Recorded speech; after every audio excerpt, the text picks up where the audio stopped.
Vamos a dar inicio a nuestro análisis de este 8 de octubre del año 2014.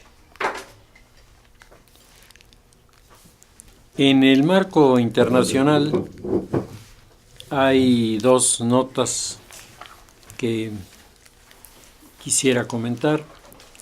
La primera, en relación a la situación que se está viviendo en este momento en China y en Hong Kong ante la expectativa de un proceso electoral para el año próximo, en el que desde 1997 a la fecha, por primera vez será, de acuerdo a las indicaciones de la agenda que se firmó por los ingleses y los chinos en aquel periodo, siguiendo esta agenda, la sociedad de Hong Kong podrá elegir de manera absolutamente democrática a sus dirigentes. Sin embargo, se han estado produciendo manifestaciones, algunas de ellas que han rebasado el 1.000.000 de personas, para protestar contra la disposición del gobierno chino de solo entregar el voto a quienes se inscriban en el Partido Comunista y de no aceptar candidatos que no haya aprobado el gobierno de China para el territorio de Hong Kong.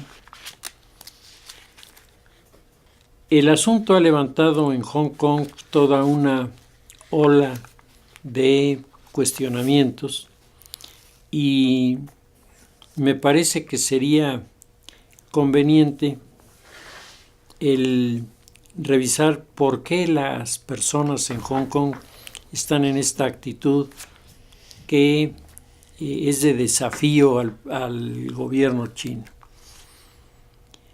La historia de Hong Kong es una historia muy peculiar. Era una isla deshabitada cuando Inglaterra pide la isla de Hong Kong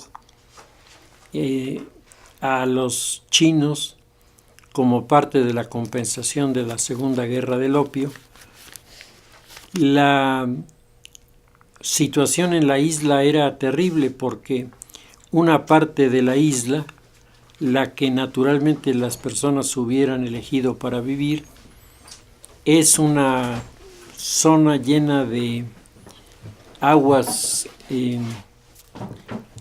asentadas que no tienen salida, y ahí se forman criaderos de moscos en cantidades navegables. Para aquella época en la que la malaria era una enfermedad incurable, el encontrarse viviendo rodeado de moscos, que eran los transmisores en buena parte de esta enfermedad, pues no le dio a esta parte de la isla el papel que teóricamente debió haber tenido. Tal vez con los medios que existen hoy y en las circunstancias actuales no hubieran tenido que moverse de ahí, porque existen mecanismos y sustancias químicas que podrían haber mejorado, pero en aquella época esta zona cobró un buen número de vidas de los europeos que se trasladaron al lado más complicado de la isla, a donde se ha desarrollado Hong Kong. Es decir, los habitantes de Hong Kong desde un principio han peleado contra situaciones muy difíciles y lo han logrado superar. En el siglo XIX se preguntaba a la gente en broma quién gobernaba Hong Kong. Y entonces decían, el gobierno de Hong Kong está repartido entre el Jockey Club, que era el club de los grandes empresarios. Sigue repartido en el mundo de los Taipan. Los Taipan fueron los grandes promotores del comercio de Inglaterra con China y fueron los grandes beneficiarios de la guerra del opio. Sin duda, la isla de Hong Kong había sido pedida para ellos, para los comerciantes. Y estos no solamente convirtieron la isla en este almacén extraordinario para poder trasladar mercancía de un lugar a otro, mercancía europea que entraba al mundo chino y mercancía china que entraba al mundo europeo, sino además el Taipan es un hombre aventurero. Hay una novela de un escritor inglés, James Clavell, que se llama Taipan. Yo la recomiendo a quien la quiera leer porque es una explicación impresionante de cómo surgieron los grupos comerciales que dominaron el territorio de Hong Kong. La herencia, por lo tanto, de una especie de aristocracia, o si se quiere llamar oligarquía, que es la que tiene el voto más importante en Hong Kong, pues ha hecho que la sociedad se acerque a los moldes europeos de la democracia sin reservas y con muy buenos resultados. El siguiente punto que embonaría con el anterior es la población china que hay en Hong Kong. Los chinos que viven en Hong Kong son chinos que han huido de la China continental. Han huido de la China continental por dos razones fundamentales. O por hambre, porque en China, con la sobrepoblación que tienen, el resolver la alimentación no es fácil, más aparte las limitaciones que ponía el Partido Comunista. Los que tenían oportunidad de huir de las aldeas costeras en dirección de Hong Kong lo hicieron y hoy forman ese pintoresco pero sumamente complicado mundo de los sampanes en los que viven las familias enteras de chinos inmigrantes. Chinos que comenzaron a trabajar en cualquier empleo que les fuera sugerido, pero que ahora se han convertido en trabajadores de los múltiples centros de producción de chips, de microchips, en donde los chinos han mostrado tener más habilidad que los europeos y que los japoneses en este asunto. La visión de los chinos que viven en los sampanes es la visión de los chinos que siguen teniendo un gran respeto por sus tradiciones, pero al mismo tiempo les parece una buena idea el votar por quien va a representarlos en la alcaldía de Hong Kong. Junto con este núcleo de chinos que han llegado, y hay que señalar,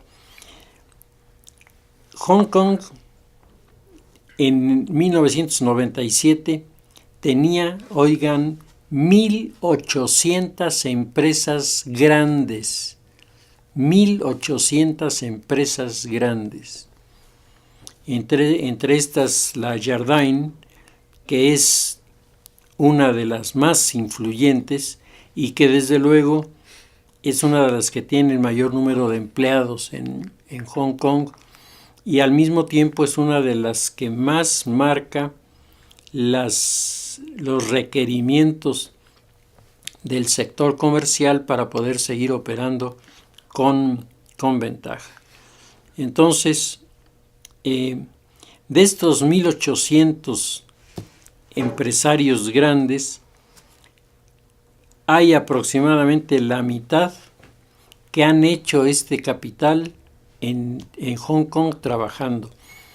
Estos llegaron hace 40 años sin nada que ponerse, sin nada que comer, y de repente hoy forman parte de la lista de los millonarios importantes de la isla. Lo que nos da un doble mensaje. Por una parte, los negocios en Hong Kong son negocios de muy buen rendimiento, y segundo, la sociedad de Hong Kong es una sociedad abierta, porque han ingresado a este mundo de los millonarios personas que no tenían los más elementales conocimientos de la cortesía, y que sin embargo hoy, si uno trata con ellos, se asombra porque uno puede suponer que llevan generaciones siendo educados, atentos, muy dispuestos a firmar acuerdos entre grupos comerciales para seguir acrecentando su dinero. El otro grupo que se integra en Hong Kong es el grupo de chinos y chinas que están conectados con lo que aquí llamaríamos giros negros. Hay 6 grandes centros nocturnos en Hong Kong que son famosos en la zona por todas las libertades que se permiten, y además es el territorio de los Tongs.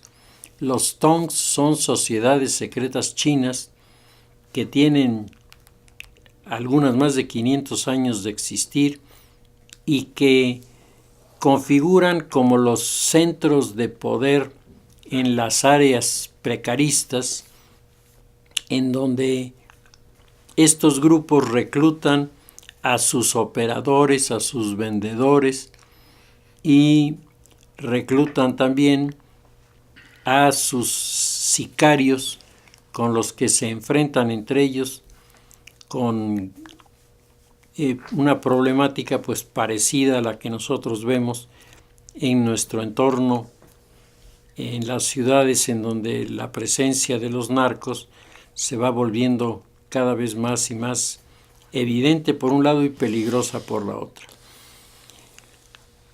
Este núcleo de ciudadanos es un núcleo que se mantiene aparte del territorio, entiende que su negocio es por las noches, cuando nadie toma cuenta de quién pasa la frontera para entrar en estos lugares, y se han mantenido como una especie de factor que mantiene, por un lado, abiertas una fuente de trabajo muy, muy amplia para muchas personas, pero al mismo tiempo atrae un turismo muy especial, que es el turismo de casino, el turismo del juego. La catedral del Mahjong, como le dicen, ese juego complicadísimo de los chinos, que manda desde el segundo piso una cajita con las fichas y que se juega de una manera complicadísima. El Mahjong, el reino del Mahjong es Macao. En Hong Kong, el reino de los casinos es con ruleta, y a jugar ruleta llegan desde los personajes más encumbrados hasta los que no tienen nada o tienen un poquito para apostar y llegan siempre con la ilusión de sacarse todo y salir de la pobreza en la que se encuentran. Hong Kong es todo esto, es empresas, es centros comerciales, es lugar de integración en una sociedad abierta entre chinos y europeos, es un lugar en donde el esfuerzo de la persona en el trabajo se ve remunerado, es decir, muchas de las personas que tienen una buena posición es porque trabajan y trabajan fuerte, trabajan con un gran sentido de equipo sobre todo. Hace algunos años invitábamos a Michael Novak a que nos diera una plática aquí en la universidad sobre el desarrollo de América Latina visto desde los Estados Unidos. Michael Novak es unos dicen que es un filósofo, yo creo que no es filósofo, es un pensador, sí. Él es un defensor del liberalismo avalado por el cristianismo. Y entonces él hizo su plática y dijo: el crecimiento en los países está determinado por dos disposiciones, dos actitudes que la sociedad debe presentar. Una, la sociedad debe estar dispuesta a aprender métodos nuevos de producción. Los métodos nuevos de producción, en una primera etapa que es muy larga, giran en torno a cosas que se hacen con las manos. Es decir, todavía no hay equipo, pero se hace con las manos. Y el tercer punto es, y esta sociedad que quiere crecer debe reconocer que tiene que funcionar en equipo. Y entonces, un poco en broma, un poco en serio, puso el ejemplo de Hong Kong.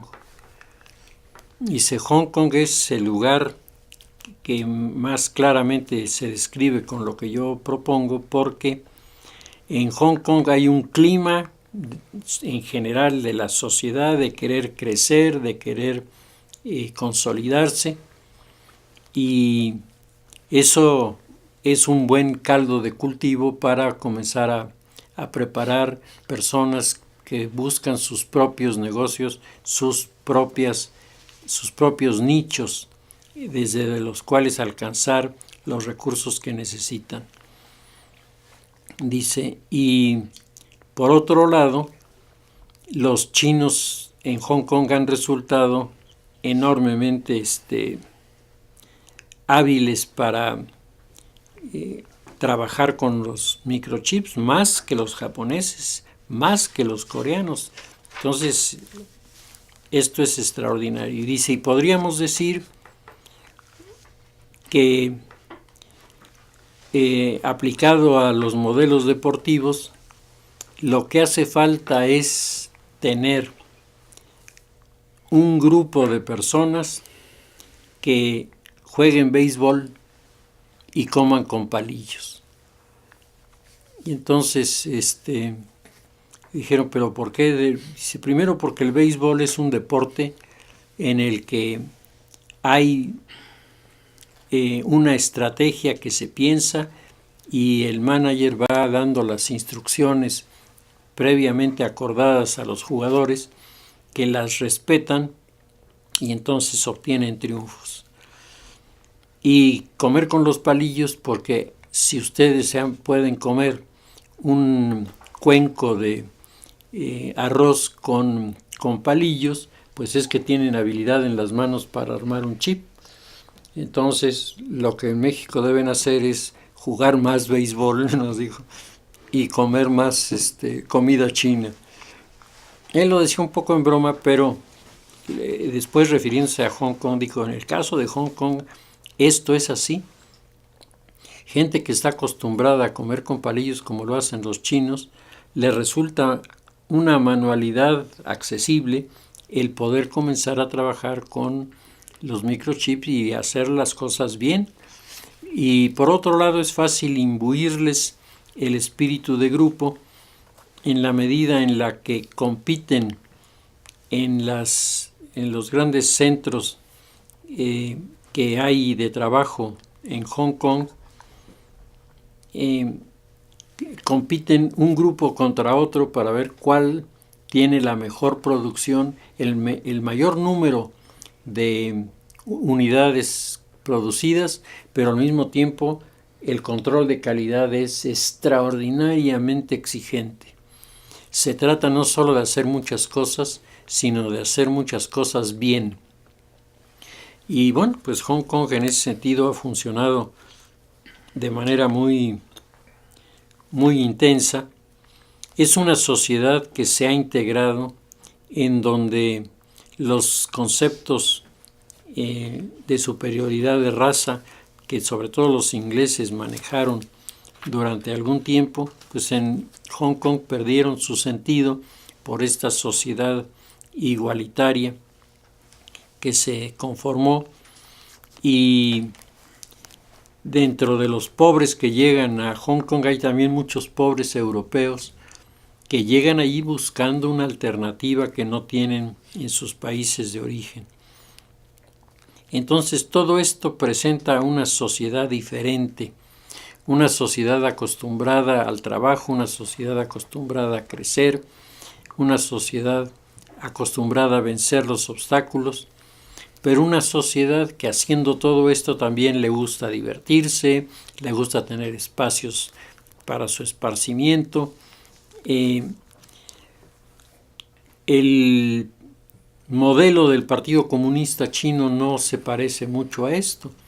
El modelo del Partido Comunista Chino para los trabajadores es: tú trabajas y a cambio de lo que trabajes, en lugar de dinero, te doy tus tarjetas para ir a cambiarlas en las tiendas. Y entonces uno llega a la tienda y resulta que el par de zapatos que uno estaba buscando, pues ese no lo puede comprar. ¿Por qué? Porque no le alcanzan las tarjetas que le dieron, y entonces a lo mejor tiene que ponerse algo que casi no le viene, porque es lo único que hay. En la China continental los problemas de tipo legal se vuelven terribles, porque la constitución en China, la documentación de los aparatos judiciales en China establece que la persona que es acusada tiene que llegar y decir ante el tribunal: soy culpable y apelo a la clemencia del tribunal. Pero el que dice soy culpable automáticamente deja de tener oportunidad de defenderse. Hay una película hecha por Richard Gere que se llama Justicia Roja, que es muy interesante porque presenta ahí un caso, desde luego un caso inventado, pero qué cosa le pasa a un norteamericano que de repente se ve en una cárcel china y que todo lo que él piensa que va a funcionar a su favor se vuelve en su contra, porque el concepto de justicia de los chinos está lejísimos de parecerse al que nosotros tenemos, ¿no? Entonces, en el caso de Hong Kong, los chinos y no chinos que van a dar a la cárcel, pues saben que tienen los recursos que la ley les otorga para llamar a alguien e informarle que está detenido, para conseguirse un abogado que lo defienda. En China esto no se utiliza, es el fiscal el que va llegando a la conclusión de cuántos años le van a aplicar al que está detenido, dado que ya se declaró culpable. En la primera sesión se declaró culpable, pues entonces de lo único que se trata es de ver con cuántos años se le castiga. Los abogados están mentalizados y además con la consigna de que primero tienen que convencer al detenido de declararse culpable y luego pues ellos ya van regateando ahí con el fiscal que le baje unos años para que su cliente no le vaya tan mal. Hong Kong tiene 7 universidades. Dentro de estas 7 universidades hay una universidad de los jesuitas que es famosa en el mundo asiático por ser una universidad en donde se dan clases en diversas lenguas y en donde los jesuitas que trabajan ahí pues están considerados unos eruditos en la cultura del mundo asiático. Hay otras 2 universidades que son universidades privadas y las demás son universidades creadas por el Estado, por Hong Kong, que tienen tan buen nivel como las otras, pero que son accesibles a los grandes grupos populares. El gobierno de China comunista no le gustan los programas de las universidades de Hong Kong, ni las privadas ni las que pudiéramos llamar oficiales, porque en las 2 el eje de la enseñanza gira en torno al valor de la libertad. Entonces eso a los líderes chinos les parece que es algo abominable que tiene que ser hecho a un lado. Todo esto es lo que está moviéndose con las manifestaciones convocadas por los estudiantes. El día de hoy sale una nota en la prensa a nivel internacional en donde uno de los veteranos del plantón en la plaza de Tiananmen en China le manda una carta a los organizadores de las manifestaciones de protesta que además ya están haciendo plantones y entonces les dice que como una recomendación de alguien que ya vivió estas cosas, les recomienda no hacer plantones en lugares en donde las personas tienen que transitar o tienen que trabajar, porque lejos de lograr el propósito de mover a la sociedad a su favor, lo que provocan es lo contrario. Y les dice que además tienen que tener muy bien dosificado el número de manifestaciones, que las manifestaciones, sobre todo las muy grandes, no se pueden ni se deben hacer una tras de otra, porque llega un momento en el que pierden su capacidad de impacto y con ello toda su razón de ser. Que con lo que se tiene ahora se tiene que negociar y que están en muy buen momento, que entiendan la mentalidad de los chinos, que si se sientan a una mesa de negociaciones es para que se cumplan los términos que ellos proponen, pero que en Hong Kong, que se tiene experiencia de relación con los chinos y de haber tratado con ellos en múltiples escenarios, pues las cosas pueden ir mejorando. El escenario de Hong Kong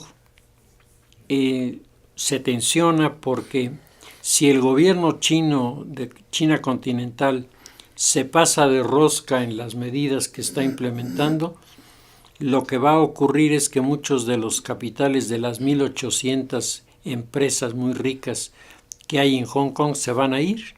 Se van a ir porque se dan cuenta de que se comienza por esto y al rato se va a la regulación de las maquiladoras y luego a los centros de producción importantes de Hong Kong y luego, lo que es más importante, a los centros de los grandes almacenes de las organizaciones del comercio internacional, y pueden poner a todo mundo verdaderamente de cabeza. Pues con todo este fenómeno están ahora los líderes de Hong Kong tratando de ajustarse para saber cómo le van a responder al gobierno de China continental. Hay dos versiones, dos facciones que se están manifestando. Una, la de los muy radicales, que está representada por los jóvenes. Es muy interesante. Los jóvenes son la parte radical y el grupo de los moderados, que está representado por gente ya madura, y difieren en la estrategia de decirle al gobierno de China comunista que no lo aceptan, que lo rechazan, y retar al gobierno chino permaneciendo en el bloqueo de las carreteras, de las calles, de los edificios. Eso dicen los jóvenes. Los moderados dicen que es la hora de una mesa de negociaciones para poder llegar a algún acuerdo. Pues ahí va el escenario, un escenario que se ha venido complicando, que se ha venido enredando y en el que, sin ninguna duda, pues va a tener que definir China si se va por la confrontación o se va por el camino del entendimiento. La segunda nota que quería comentar es la nota de las elecciones en Brasil. A las elecciones en Brasil se presentan básicamente 3 candidaturas. Estas 3 candidaturas están representadas, una por Dilma Rousseff, que es el candidato del gobierno. Dilma Rousseff es la encargada del gobierno. Estaba en el segundo lugar antes de la elección Marina Silva, del Partido Socialista Brasileño, que es una mujer que caracteriza mucho a ciertos grupos de la sociedad brasileña. Hasta los 16 años esta mujer no sabía ni leer ni escribir. Y ha sido un esfuerzo particular el suyo que le llevó a trabajar de cerca con el núcleo que estaba orientado a reactivar la productividad en el medio ambiente. Ella tiene una visión del medio ambiente que no tiene ninguno de los otros candidatos. De hecho, su popularidad sube cuando ella comienza a reclamar que no solamente tiene que haber producción, sino que la producción debe respetar las normas para no deteriorar el medio ambiente, que en Brasil hay tanta contaminación como la hay en el Distrito Federal. Ustedes van a Sao Paulo. Sao Paulo tiene la misma corona que está tapando la ciudad, que hace ver que no se han atendido las llamadas de los ambientalistas que han presentado pruebas de cómo esta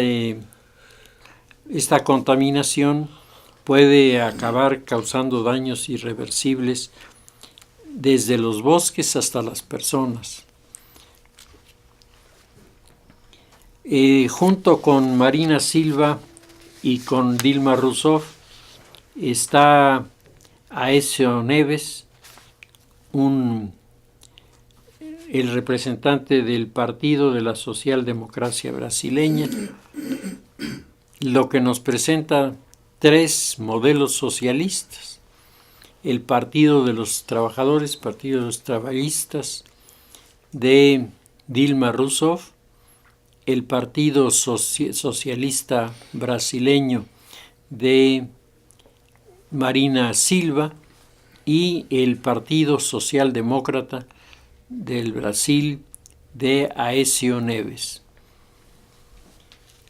La encuesta que se publicó por las diferentes agencias que tomaron las muestras nos presentaba el día anterior a las elecciones a Dilma Rousseff como la candidato que podía ganar el 50% y por lo tanto en la primera vuelta quedarse. En segundo lugar de los votos estaba Marina Silva, que era la que desafiaba a Dilma Rousseff y que de hecho en las encuestas anteriores, inmediatamente después del Mundial, Marina había subido muchísimo en la expectativa. Y en tercer lugar está Aécio Neves. Vienen las elecciones del domingo y en la elección del domingo Dilma Rousseff no levanta del 44%, Marina Silva se cae y sube Aécio Neves a 38% su aceptación, su voto de aceptación. Y entonces la segunda vuelta que se va a manejar es la segunda vuelta entre Dilma Rousseff y Aécio Neves. Como un dato que impacta mucho en la comunidad brasileña, las bolsas de valores de Brasil y los países vecinos subieron cuando se supo que Aécio Neves estaba en una posición importante. Si los partidarios de Marina Silva teóricamente se suman en masa a los partidarios de Aécio Neves, gana la elección sin la menor duda, pero resulta sumamente difícil que los seguidores de Marina Silva se vayan del lado de Aécio Neves. Lo que los analistas están diciendo hoy en Brasil es: las campañas provocaron, por el mismo manejo de los jefes de campaña, una confrontación en donde Aécio Neves estaba desaparecido y las dos que tenían posibilidades eran Marina Silva y Dilma Rousseff. Eso ha hecho que para la sociedad, en el momento en el que el nombre de Marina Silva desaparece, Dilma Rousseff se va a enfrentar contra alguien que va a tener de entrada un mayor reconocimiento, en tanto que su lema de campaña va en el sentido de: yo no necesito gastar tanto dinero, yo lo que necesito es que me digan qué planes de mi agenda les gustan para que sean los primeros en echarlo a andar. La votación fue una votación que se ve que entusiasmó a los brasileños. O sea, el número de votantes es un número que es bastante respetable. Se nota una incidencia de los votantes en las zonas marginales y llama la atención que en varias de las zonas marginales no es Marina Silva, sino Aécio Neves el que sale mejor posicionado. Como si la gente entendiera que la postura de Aécio Neves va más en relación con inversiones, etcétera, que al final se traducen inevitablemente más trabajo, mejor pagado para un número mayor de personas, que creo que en lo económico es lo que tiene un valor mayor. Pues vamos a ver en qué termina la segunda vuelta. La teoría dice que el que va en primer lugar, es el que acaba en la segunda, la segunda vuelta. Entonces, yo no sé qué tanto esto funcione en Brasil, pero por lo pronto Marina Silva ha desaparecido, ha crecido la figura de Aécio Neves y habrá que ver cómo responde la sociedad brasileña a este modelo de la segunda vuelta. En lo que se refiere a la política nacional, en México estamos viviendo en este momento una situación muy delicada. Lo que está sucediendo en Iguala, lo que ha estado sucediendo en Michoacán, lo que está pasando en el estado de Oaxaca y en el estado de Tamaulipas, nos inquieta profundamente porque daría la impresión de que por lo menos territorialmente comienzan a configurarse espacios no controlados por el gobierno. Cuando los gobiernos no controlan sus espacios geográficos, en ese momento se activan los grupos radicales por un lado y los grupos criminales por el otro, haciendo presión los criminales para agrandar los espacios a su favor y los radicales exigiendo soluciones inmediatas a los funcionarios del gobierno. A esto se agrega la situación provocada por la huelga del Instituto Politécnico Nacional, que ya decíamos en nuestro análisis anterior, el Politécnico hacía años de años que no tenía un problema de este tipo. Y de repente el asunto apareció, hicieron su manifestación, llegaron al Palacio de Bucareli, pidieron hablar con el secretario y para asombro de todos el secretario salió, platicó y entonces la imagen que se tenía de esta comparecencia de Osorio Chong delante de los estudiantes es que el asunto había sido arreglado.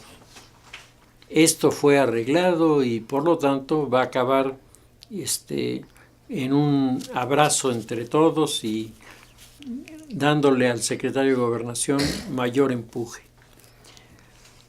Jesús Silva Herzog Márquez publicó un editorial en donde dice todo esto es teatro y tiene una crítica muy severa de las autoridades prestándose a este tipo de maniobras, porque dice eso no va a resolver el problema de fondo en las comunidades. Pero no cabe duda que algunas de las expectativas de que en el país se puede organizar manifestaciones y que estas no acaben a pedradas y que los que van a buscar una autoridad, la autoridad los reciba, no son malos puntos. Lo que pasa es que si todo esto es arreglado, pues en ese momento pierden su ejemplaridad y pierden cualquier enseñanza que uno quisiera obtener de ellos. El caricaturista Calderón ha publicado el día 5 una caricatura sobre lo que está pasando con los estudiantes en México, y dice que los estudiantes del Politécnico, pone ahí a un muchacho y a una chica con el puño en alto, protestan porque, dice, quieren tecnificar la educación. Y entonces dice Calderón, denuncian los manifestantes del Politécnico que es una institución educativa de carácter técnico. O sea, ¿cómo le piden a un tecnológico que no tenga tecnología y que la modificación que se hubiera hecho estuviera orientada a tecnificar más la educación? Pues es lo que ellos necesitan. Dice además que tiene el lema "la técnica al servicio de la patria". Dice, sí, suena a disparate, pero no es un problema de lógica, sino de semántica. Lo que en realidad denuncian es que se pretenda darle al estudiante que trunque la carrera o adeude materias el título de técnico. Esto es una de las propuestas de hace muchos años que fue discutida y no aceptada, diciendo, hay alumnos que no pueden llegar más que al tercero y de ahí no van a pasar porque su capacidad no les da para más, porque cualquier cosa. En lugar de que se queden de fósiles, vamos a darles algo que acredite lo que saben y entonces los vamos a habilitar como técnicos. Cuando esto se planteó hace ya como 12 o 15 años, la respuesta de la gente no fue favorable. Dice aquí, se les da el título de técnico y el título de ingeniero solo a aquellos que terminen en tiempo, en forma y se reciban. Esto, dicen los estudiantes hoy, es una injusticia, el que el título de ingeniero se le dé solo a los ingenieros. Dicen, es una injusticia. En la vida real, quienes terminan la carrera de ingeniería y se reciben, obtienen el título de ingeniero, y quienes la abandonan o no se reciben no obtienen título alguno. Lo bueno es que Gobernación ya decidió que la excelencia académica será moneda política. Y dice, así que aprovechen, jovenazos, y de una vez por todas exijan este jueves el doctorado automático summa cum laude. Es decir, arreglen de una vez que los reciban, los titulen y los coloquen en una posición de competitividad. El asunto es inquietante porque los representantes de los grupos juveniles que en la entrevista que tuvieron el día 3 a las 3, que fue la condición que pusieron los estudiantes, el pliego que responde a sus peticiones fue leído ahí y fue, en principio, aceptado allí. Y luego se fueron al tecnológico y allá les dijeron que no. Entonces ya regresaron a la calle a decir, pues dice mi mamá que siempre no.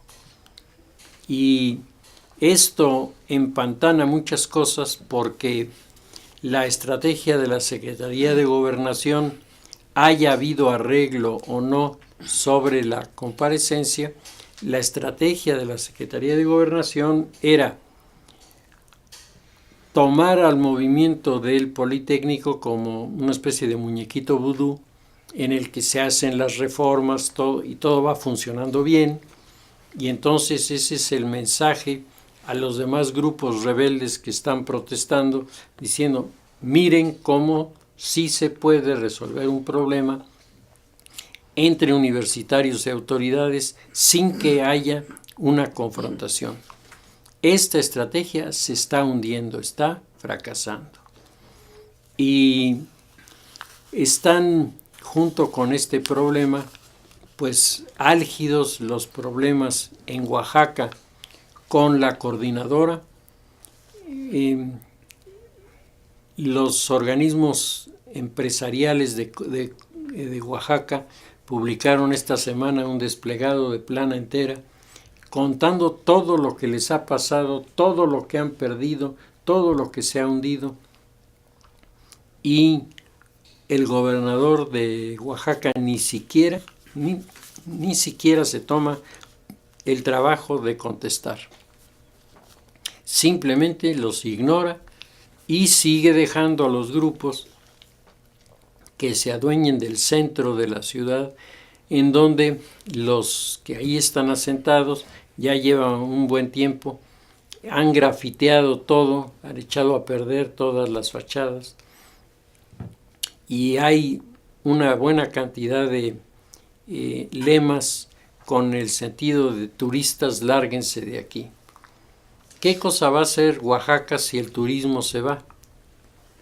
¿De qué va a vivir Oaxaca, que por lo menos ha tenido en los últimos 20 años el ingreso más alto de los que tiene en su gestión por el turismo, que le gusta mucho Oaxaca? Oaxaca tiene lugares muy atractivos, tiene lugares que estaban muy bien presentados y que hacía que los extranjeros que llegaban a nuestro país estuvieran en la mente la idea de ir a Oaxaca. Yo todavía me acuerdo una de las últimas exalumnas que tuve de intercambio, me dijo un viernes, no me quedo a clase porque me voy a Oaxaca. Y entonces le pregunté, ¿a dónde va? No, voy a conocer la ciudad de Oaxaca. Vamos todos los que venimos de intercambio, vamos hoy, ya está el camioncito allá afuera, nos va a llevar a conocer Oaxaca. Porque nos dijeron en Estados Unidos que si veníamos a Puebla no podíamos dejar de ir a Oaxaca. Es decir, Oaxaca tenía un clima de atracción, de cercanía con los turistas, que hoy se está abandonando. No solamente se está abandonando, si uno ve las pintas en las paredes y uno fuera turista allí, no regresa a esta ciudad, no regresa, porque los calificativos y los ataques contra los que van a visitar la ciudad de Oaxaca se vuelven terribles. Ahora, ¿el gobernador qué cosa va a hacer? El gobernador no va a hacer nada. El gobernador dice que la coordinadora tiene derecho de expresar su reprobación a las modificaciones que se quieren hacer en educación, que tienen su derecho, y él no se va a meter con el derecho de nadie. Él los va a dejar. Los empresarios le dicen que si él está a favor del derecho, saque a la gente de la plaza, porque eso está afectando sus derechos de los comerciantes, que es quién va a evaluar el derecho de los comerciantes en este clima de confrontación. Oaxaca es un caso, otro caso es Michoacán. En Michoacán, si ustedes leen las últimas declaraciones de Mireles, el líder de las guardias populares voluntarias, acusa directamente al funcionario nombrado por el presidente para resolver los problemas de Michoacán de ser el que ha creado la condición de ingobernabilidad que existe en el Estado, que le ha dado un respaldo total a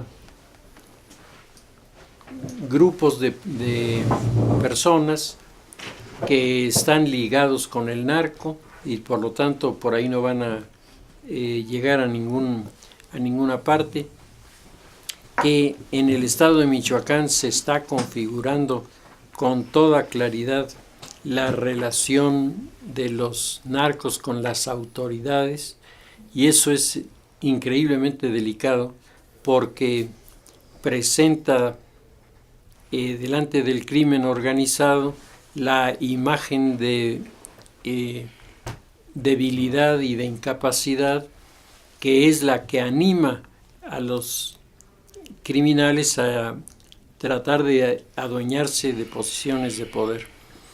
El ejemplo lo tenemos en Rusia. En Rusia las mafias, la mafia rusa, se ha adueñado de un sinnúmero de posiciones al interior de la política porque, en primer lugar, para ellos les resultan de una gran utilidad, y en segundo lugar, en la medida en la que ellos están en esas posiciones, desarman cualquier idea o cualquier propuesta que tienda a limitarlos. Pues en Michoacán se están dando acusaciones, se han hecho acusaciones al gobernador, al hermano del gobernador, a un sinnúmero de personalidades en el mundo de los guardias estos voluntarios y en el mundo de las policías. El caso es que cuando uno tiene enfrente la colección de recortes del estado de Michoacán, lo primero que resalta es que se va perdiendo día a día en las regiones de Michoacán, se va perdiendo la gobernabilidad que solo puede nacer del respeto al Estado de Derecho. Cuando se rompe el Estado de Derecho, se precipita automáticamente este tipo de confrontaciones. Si nos vamos a Guerrero, el problema es semejante al de Michoacán, pero tiene sus diferencias sustantivas. En el estado de Guerrero han comenzado a aparecer grupos que intentan adueñarse de la situación, que intentan adueñarse de determinados territorios, y estos se comunican con el estado de Morelos, en donde al gobernador también no le va tan bien como él esperaba. Mientras el Partido Acción Nacional tuvo la gubernatura del estado de Morelos, Graco Ramírez fue uno de los grandes promotores de las manifestaciones, de las protestas, de los enfrentamientos. Cuando termina el gobierno de Adame, que era del PAN, y sube el gobierno de Graco Ramírez, pues por lo menos yo pensaba que los grupos que habían sido promovidos, alentados, manejados por Graco Ramírez, regresarían todos a sus lugares de trabajo y ahora sí iban a demostrar lo bien que gobernaba Graco Ramírez. Pero no pasó así. Resulta que como el doctor Frankenstein creó el monstruo, lo levantó, y una vez que lo levantó el monstruo se le fue encima. Y Graco Ramírez se encuentra en un predicamento monumental porque no ha podido aplacar a los grupos que él originalmente empujó y presionó para que dieran como resultado la imagen de un mal gobierno panista. Eso, unido a los problemas reales de gobierno que pudieron haberse presentado, pues le dio el triunfo electoral a Graco Ramírez. Pero hoy Graco Ramírez se está encontrando con que todo mundo le da la vuelta porque consideran que es un gobernador que está haciendo lo que él decía que hacía el gobernador del PAN. No está respondiendo al reto formal que el crimen organizado está planteando. Y bueno, Cuernavaca es uno de los destinos más importantes de turismo que tenemos en el país. Así como hay en muchos lugares la percepción de que Oaxaca es una bellísima, como Puebla, son ciudades muy bellas para visitar, hay también la percepción de que la zona de Cuernavaca y demás, pues es una zona con un clima muy agradable, donde sobre todo viene gente, de lo que yo he visto, pues son personas de tercera edad que desde antes de que caiga la primera nevada en Estados Unidos ya tomaron su avión para venirse a México y se quedan en Cuernavaca mientras allá todo el mundo sufre el frío. Pues estas personas que tienen los recursos se sienten muy a gusto en un clima tan agradable. Si el turismo comienza a ser espantado de Cuernavaca, del estado de Morelos, y uno puede ver problemas en centros, en un lugar que tiene centros vacacionales muy importantes como el estado de Guerrero con Acapulco. O sea, problemas en Acapulco que afectan al turismo. Problemas en Morelos, en Cuernavaca, que afecta al turismo. Problemas en Oaxaca, que afecta al turismo. Tal pareciera como, si uno lo ve desde fuera, alguien tuviera la estrategia de péguenle al turismo, porque es como si le quitáramos una pata al tripié de la cámara. Se cae la cámara porque el diseño pues es para 3 patas y no para 2. Pues el escenario en Guerrero se ha súper radicalizado.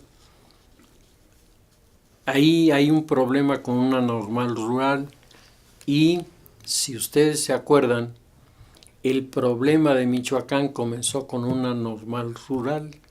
De ahí comenzó todo lo que hoy se ha desprendido. Las normales rurales han sido, desde que yo me acuerdo, centros conflictivos con grandes problemas, siempre separándose, poniendo distancia entre la Secretaría de Educación y ellos, como si ellos fueran un mundo autónomo y un mundo autosuficiente para resolver sus problemas. Y todo esto hace que las normales rurales, cada vez que salían a reclamar algo o a protestar contra algo, lo hacían de manera violenta porque sabían que tenían en la sociedad un respaldo. Había grupos y sobre todo organizaciones no gubernamentales que están de su lado. Ahora mismo, cuando han comenzado a aparecer las confrontaciones en los diferentes estados, el rebote de lo que está pasando en México en el marco internacional llama la atención de que protestan organizaciones no gubernamentales de Holanda, de Alemania, de Inglaterra, de Suiza, están protestando y están reclamando, y esto le da a estos grupos, entre otros las normales rurales, pues como el empaque internacional de poder hacer cosas sin que nadie les diga nada, porque ellos tienen muy buena imagen con la prensa extranjera. Pues el gobierno está tratando de explicar, yo no sé cómo lo va a hacer, el secuestro de un grupo de estudiantes de las normales, de los cuales se encuentra una fosa con cadáveres carbonizados y se supone que pueden ser ellos. Y la respuesta de los padres de familia y de la sociedad ha sido violentísima. La sociedad protesta con tanta vehemencia porque tiene miedo. La sociedad está asustada de lo que está pasando en estos lugares. La sociedad tiene miedo de que en cualquier momento a cualquiera de los que forman parte de la comunidad los secuestren y tras cobrar un rescate matar a la persona, que es lo que está ocurriendo hoy en un altísimo porcentaje de los casos de secuestro. Secuestran a la persona y uno puede pagar el monto del rescate, pero la persona uno no la vuelve a ver viva. Esto es un signo de que los grupos criminales se sienten impunes y entonces les da lo mismo matar que no matar, porque nadie va a tomarles cuenta de lo que están haciendo. Si vamos a Tamaulipas, el problema allí es muy semejante y entonces tenemos Michoacán, Tamaulipas, Guerrero, Morelos y Oaxaca. Ubíquenlo ustedes en un mapa. Tenemos una zona geopolítica de extraordinario sentido estratégico que comienza como que a írsele de las manos al gobierno. Lo dejamos ahí, continuamos la semana próxima.